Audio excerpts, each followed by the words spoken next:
اجي تفطر في تونات. كيفاش تونات؟ مشينا لتونات. وهكذا بدا النهار ديالي رقم 27 في التحدي اللي عمل في رمضان انني نفطر في 30 مدينه مغربيه مختلفه. والبارح كنت في مدينه تازه، وجهه سياحيه غابره بزاف، مدينه تونات. اي واحد غيفكر يسافر من رمضان فالوجهه ديالك 100% هي تونات، لان ما شاء الله تبارك الرحمن مورا التساقطات المطريه اللي كانوا في بلادنا رجعت جنه فوق الارض حرفيا. تقدر تعدل فيها لا غوندوني، كاين فيها اكبر سد كاين في المغرب اللي هو سد الوحده. ومع الاسف المدينه مهمله سياحيا، قليل الناس اللي كيجيو يزوروها.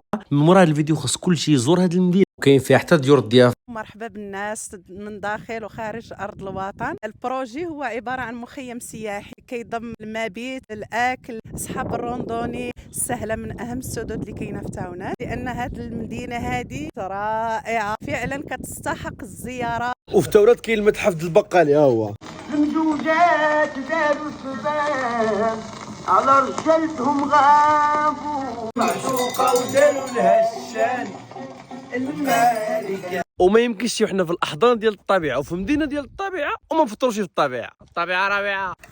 مرحبا اخي صابر، مرحبا بك في تونات.